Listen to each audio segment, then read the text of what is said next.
In Siemens 2512 release, we've introduced support for work holders. By work holders, we refer to components such as chucks or vices that secure the workpiece during machining. In this video, we'll walk through how to create a chuck as a work holder.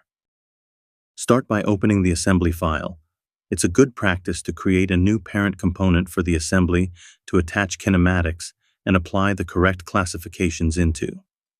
Also, make sure that all components are fully loaded. Now open the Machine Tool Builder application.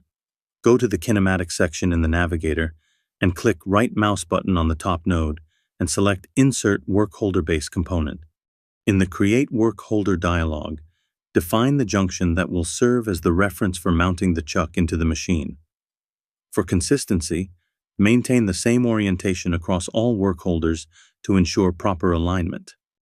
Let's continue adding the other components. Right-click the work holder base and select Insert Machine Component. Name the new component Setup. Specify the junction for part mounting. Best practice. Maintain consistency by using the same junction orientation as the work holder mounting. Finally, select the _setup classification. Next, insert the part, workpiece, and fixture components. Specify the correct component classifications. For these, junctions are not required.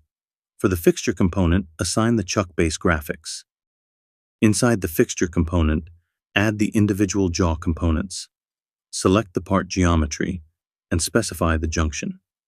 This junction will later serve as a reference when assigning an axis to control the jaw motion. Best practice. For consistency, use the same orientation for the junctions of all individual jaws. To add an axis, right-click the jaw component and select Insert Axis. Specify the axis name, select Predefined Junction, specify the movement direction, and set the range. Repeat this for each jaw. Now the work holder is complete, and we can give it a header name, then save the part file. We will add the work holder to the Fixture Automation library. We need to create a folder with the same name as the work holder and copy the content into Graphics folder. Depending on if the part scale is metric or inch, we edit the fixture database.dat inside either the metric or the English folder.